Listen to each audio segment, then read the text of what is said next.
बिस्मिल्लाहिर्रहमानिर्रहीम। अस्सलाम वालेकुम स्टूडेंट, आज हम डिस्कस करेंगे what is semi empirical mass formula or Bethe and Weizsacker semi empirical mass formula. So आइए अपने टॉपिक का बाकायदा आगाज़ करते हैं। Semi empirical mass formula or Bethe and Weizsacker semi empirical mass formula. The liquid drop model can be used to obtain an expression for the binding energy of the nucleus as well as to calculate mass of the nucleus. Wesker proposed the semi-empirical nuclear binding energy formula for a nucleus of mass number A containing Z proton and N neutrons. It is written as B equal to AVA minus AS A power 2 by 3 minus AC Z square divided by A power 1 by 3 minus AN into A minus 2Z whole square divided by A plus minus del divided by A power 3 by 4. So this is known as semi-empirical mass formula. याद रखिए, हमें मालूम है कि binding energy क्या होता है पर nucleus. So binding energy is simply defined as the amount of energy required to separate each nucleon from the nucleus is known as binding energy. अब बाइंडिंग एनर्जी जो है उसको हम मैथमेटिकली किस तरह मालूम करेंगे, तो इसके लिए वेस्कर ने और बीती ने एक फार्मूला, एक इक्वेशन को कंस्ट्रक्ट किया in this form on the basis of liquid drop model. So by using this equation, we easily determine the binding energy of a nucleus, and by using this equation, we can easily determine the mass of the nucleus.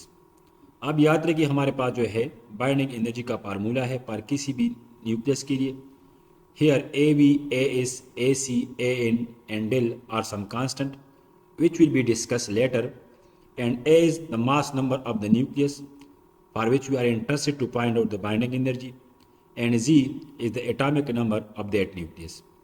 So this is the Wesker and Beatty semi-empirical mass formula in terms of binding energy, and this is semi-empirical mass formula in terms of mass of the nucleus. The binding energy B of a nucleus is given by the sum of 5 terms as B equal to BB plus BS plus BC plus BA and BP. अब हम interested है कि semi empirical जो mass formula है उसको हम किस तरह डिराइव करेंगे. तो याद रखिए बाइंडिंग एनर्जी किसी भी न्यूक्लियस के लिए वो बराबर होता है इन 5 टर्म्स का. अगर हम इन 5 टर्म्स को मालूम करें और फिर इन 5 टर्म्स की यहाँ पर वैल्यू को पुट करें, so we obtain the semi-empirical mass formula. Remember, the first 3 terms, that is BB, BS and BC, can explain classically, while the 2 terms BA and BP will be discussed quantum mechanically. अब हम इन 5 terms की value को मालूम करेंगे, इस यहाँ पर put करेंगे, और अगर हम इसकी वैल्यू यहाँ पर पुट करें, so we obtain the required semi-empirical mass formula. अब इसमें जो टर्म है 5 टर्म है, इसको हम 1 by 1 डिस्कस करते हैं. सो बीवी क्या होता है? Volume energy term B V. The first term is called the volume energy of the nucleus. The larger the total number of a nucleon A, the more difficult to split the nucleus into its fragment proton and neutron. The binding energy is directly proportional to the total number of nucleons A. Thus, the main contribution of binding energy come from the total number of nucleons present in the entire volume of the nucleus. याद रखिए अगर हमारे पास कोई भी एक nucleus हो like in this form, तो जाहिर बात है इसमें प्रोटॉन भी होते हैं और न्यूट्रॉन भी होते हैं, और इसका अपना एक एक्चुअल मास भी होता है. तो अगर हम इस एक्चुअल मास से जो है करेक्ट, इसकी एक्चुअल मास जो है इससे इस प्रोटॉन और न्यूट्रॉन के माइनस को सब्ट्रैक्ट करें, तो हम एक वैल्यू को ऑब्टेन करेंगे जिसको हम बोलते हैं मास डिफेक्ट. और ये मास डिफेक्ट जो है वो बाइंडिंग एनर्जी में अपना रोल प्ले करता है. इसका क्या मतलब है, आइए उसको देखते हैं. मिसाल के तौर पर हमारे पास कोई भी एक न्यूक्लियस है, तो इस न्यूक्लियस का जो है अपना एक एक्चुअल मास होगा जिसको हम बोलते हैं m डैश ZN. और ई मास हमें कहाँ से मिलेगा? ई मास जो है हमें फेराडे टेबल से मिलेगा। मीन एक्सपेरिमेंटली इसको हम मालूम करेंगे, या ये ऑलरेडी एक्सपेरिमेंटली मालूम है। लेकिन ये जो न्यूक्लियस है, ये प्रोटॉन जो यहाँ पर हमारे दिखाई दे रही ब्लू वाले हमारे पास प्रोटॉन है, और ये रेड पाम में जो है हमारे पास न्यूट्रॉन है। तो ये न्यूक्लियस प्रोटॉन और न्यूट्रॉन से बना हुआ है, और हमें मालूम है कि इस प्रोटॉन का अपना भी मास होता है और न्यूट्रॉन का भी मास होता है। तो अगर हम इस न्यूक्लियस की प्रोटॉन की तादाद ले लें और इसको मास ऑफ प्रोटॉन से मल्टीप्लाई करें, और न्यूट्रॉन की तादाद ले लें और उसको मास ऑफ न्यूट्रॉन से साथ मल्टीप्लाई करें, और दोनों को ऐड करें और फिर से इस एक्चुअल मास को जो है सब्ट्रैक्ट करें, तो इससे जो रिजल्टेंट क्वांटिटी बनेगी उसको हम बोलते हैं मास डिफेक्ट। अब ये मास डिफेक्ट की जो वैल्यू है वो यहाँ पर हम पुट करेंगे और उसको 931 मेगा इलेक्ट्रॉन वोल्ट के साथ मल्टीप्लाई करेंगे, तो इससे जो भी रिजल्ट आएगा वो हमारे पास जो है बाइंडिंग एनर्जी होगी इस न्यूक्लियस के लिए। लेकिन याद रखिए, बाय यूजिंग दिस फार्मूला अगर हम किसी भी न्यूक्लियस की बाइंडिंग एनर्जी को मालूम करें, तो ये बाइंडिंग एनर्जी उन न्यूक्लियस के लिए ज़्यादा होगी जिसमें प्रोटॉन न्यूट्रॉन तादाद ज़्यादा हो या उसका मास नंबर ज़्यादा हो। So it means the binding energy due to the volume और size of the nucleus is equal to AV into A, means greater the mass number of a nucleus, greater will be the binding energy, where AV is a constant which is known as volume term or volume term constant. So याद रखिए, जो भी nuclei हो हमारे पास, उसके अगर मास number ज़्यादा हो तो उसकी जो बाइंडिंग एनर्जी होगी वो भी ज़्यादा होगी according to this relation and this relation, क्योंकि जो हैवी न्यूक्लियाई होता है उसका मास डिफेक्ट ज़्यादा होता है, और जब मास डिफेक्ट ज़्यादा होगा तो इसकी बाइंडिंग एनर्जी भी हमारे पास ज़्यादा होगी। So the volume term B V equal to A V into A. So this is the volume term. अगर इस बी वी की वैल्यू हम यहाँ पर पुट करें, सिमिलरली बी की पुट करें, बी सी की पुट करें, बी ए की पुट करें, बी पी की पुट करें, so we obtain semi empirical mass formula. So first term जो है वो हमारे पास तो वो क्लियर हो गया कि बी वी क्या होता है और इसकी इक्वेशन क्या होगी। अब हमारे पास जो सेकंड टर्म है वो है बी एस की। बी एस का क्या मतलब है और इसकी वैल्यू क्या होगी हमारे पास, तो आइए उसको डिस्कस करते हैं। The second term is surface energy term Bs. The nucleon at the surface of the nucleus do not have the same level of the interaction as nucleon in the interior of the nucleus. As in case of liquid drop, all the molecules are surrounded by its neighbor, while in actual practice, the molecule at the surface do not have any neighbor on all sides. So these molecules are not as tightly bound as the molecule in the interior. Similar argument the nuclear case, some nucleons are near to the surface and so they interact with fewer nucleons. Thus the binding energy is reduced by an amount proportional to the surface area of the nucleus of radius r. As the nucleons on the surface are less tightly bound than those in the interior, so this term is proportional to the surface area of the nucleus of radius r equal to r naught a power 1/3. इसका क्या मतलब है? ये हमारे पास कोई भी एक nucleus है, तो इस न्यूक्लियस में हमारे पास टू टाइप के न्यूक्लियन होते हैं, एक इंटीरियर न्यूक्लियन और दूसरा जो है वो सरफेस न्यूक्लियन होते हैं। ये वो इंटीरियर न्यूक्लियन होते हैं, इस पर हर साइड से फोर्स एक्ट करता है, सो नेट फोर्स इन पर ज़ीरो होता है। लेकिन जो सरफेस जो न्यूट्रॉन होते हैं या प्रोटॉन होते हैं, उस पर ओनली फ्रॉम द सेंटर जो है न्यूक्लियन फोर्स एक्ट करते हैं, लेकिन इसके आउटसाइड कोई भी फोर्स नहीं होता।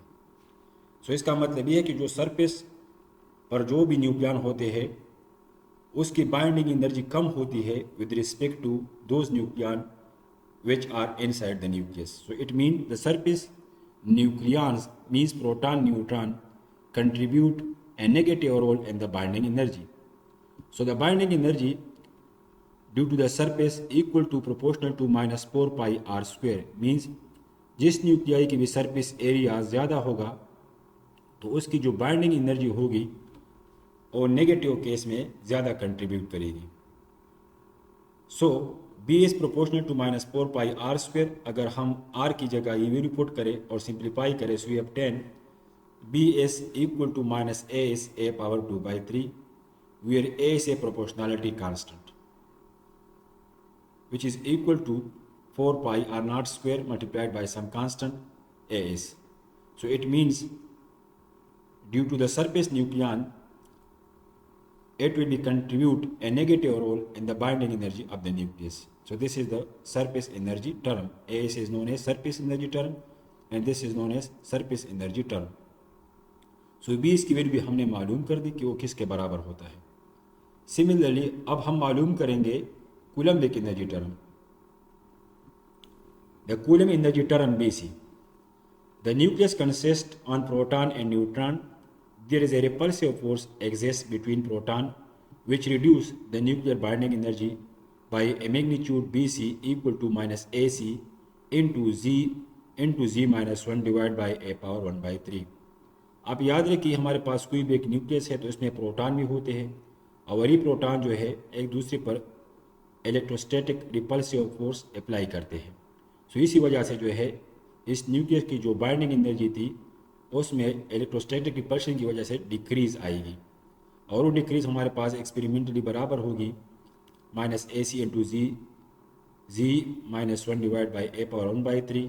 या सम टाइम इस एक्सप्रेशन को जो है फॉर ए हेवी न्यूक्लियाई इसको हम इस तरह भी लिख सकते हैं that coulomb energy term equal to minus A C Z square divide by A 1 by 3. So this is the Coulombic energy term where AC is a constant. Note the more precise term is AC into Z minus 1 divided by A1 by 3.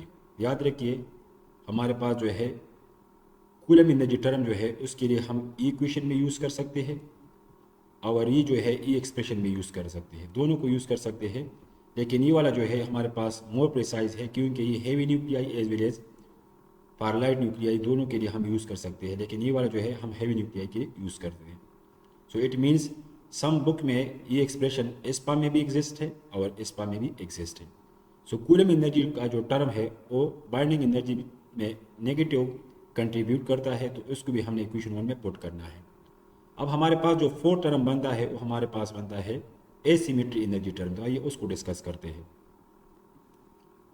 The asymmetry energy term. The nuclear data for stable nuclei show that for lighter nuclei, the number of proton and neutron are almost equal. As the value of A increases, the symmetry of proton and neutron numbers change such that the number of neutron exceeds number of proton in order to maintain the stability of a nucleus. This excess of neutron over proton effectively reduces the binding energy of medium or heavy nuclei. This asymmetric or excess number of neutron require a negative correction to the binding energy which is called as the asymmetry energy correction term, and this asymmetry energy is this one. The asymmetry energy is proportional to n minus z square divided by a.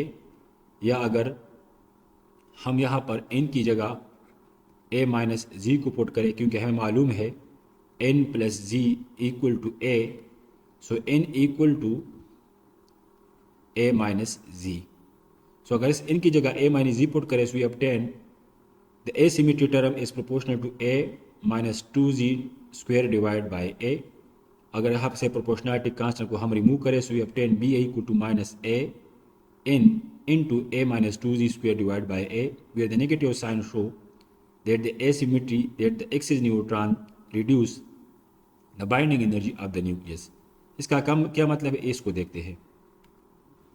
याद रखिए ये हमारे पास जो है neutron number और ये हमारे पास proton number इसका ग्राफ है.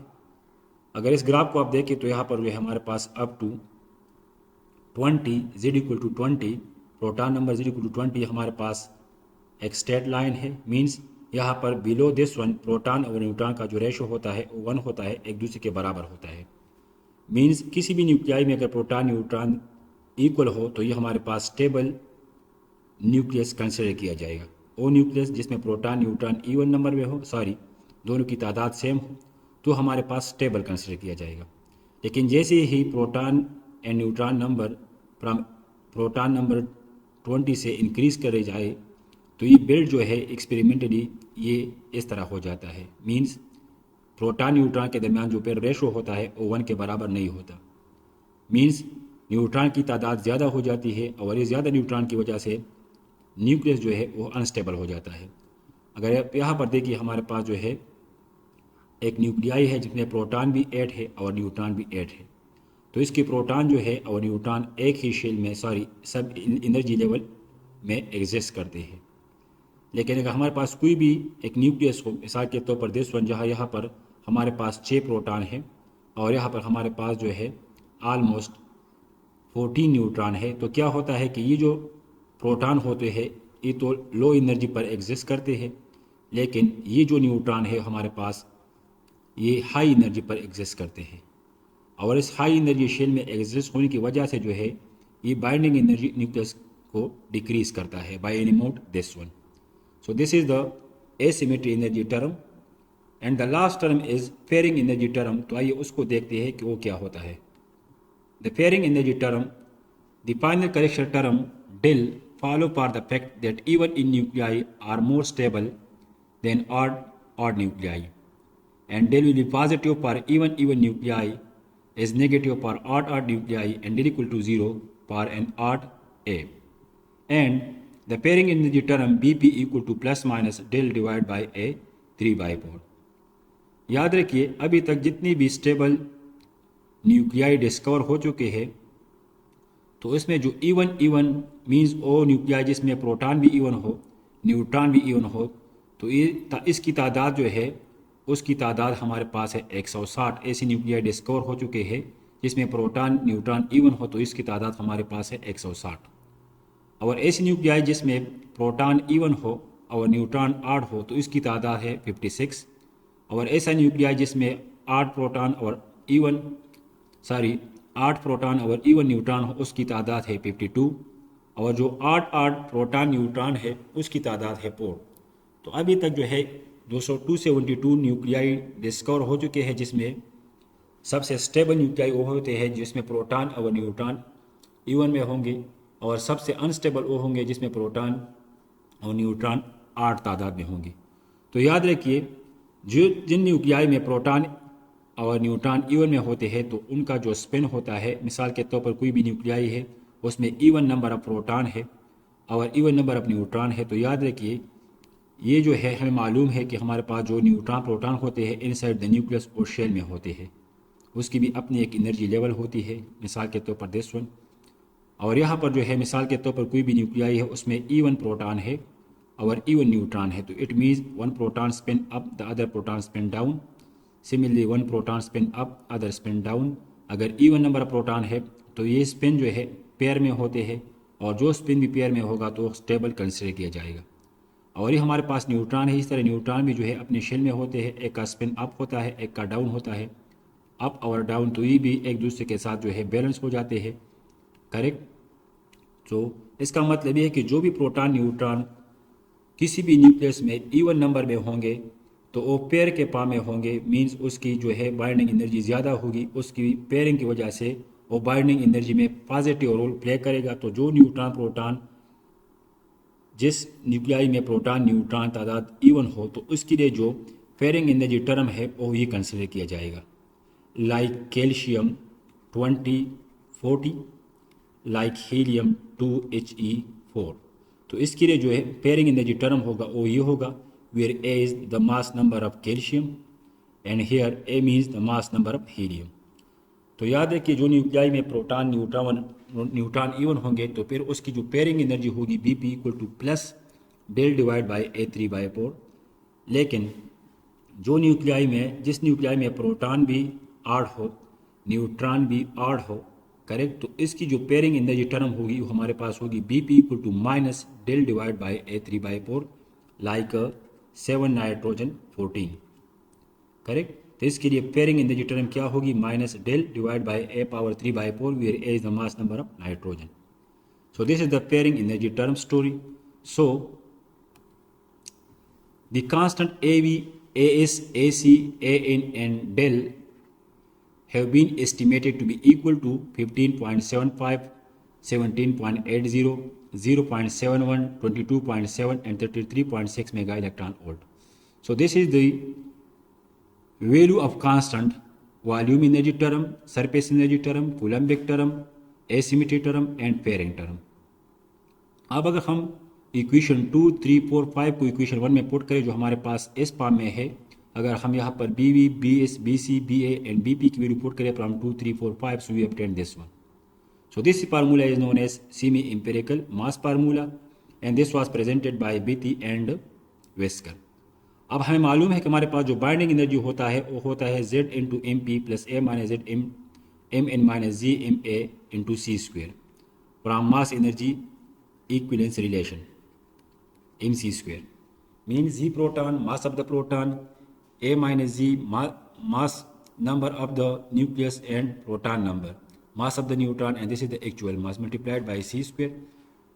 अब अगर इसको हम रीअरेंज करें so we obtain ZMA equal to ZMP plus A minus ZMN minus B by C square. तो यहाँ हम बाइंडिंग एनर्जी की वैल्यू को पुट करें from this so we obtain this one.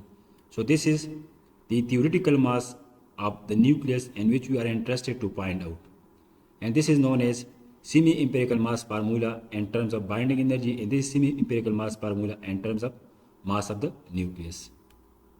अब अगर इस ग्राफ को हम देखें तो ये भी हमारे पास एक ग्राफ बनता है. अगर आप देखें तो हमारे पास जो वॉल्यूम एनर्जी होता है वो ऑलमोस्ट कांस्टेंट होता है, करेक्ट. एसिमेट्री एनर्जी की हमारे पास वो नेगेटिव में होता है, कूलिंग एनर्जी टर्म वो भी हमारे पास नेगेटिव में होता है और सरफेस एनर्जी वो भी हमारे पास नेगेटिव में होता है. तो अगर इन तीनों को और हम इस चार को हम ऐड करें so we obtain the binding energy for nucleon equal to this one, means the binding energy for nucleon of a nucleus always positive. Thank you.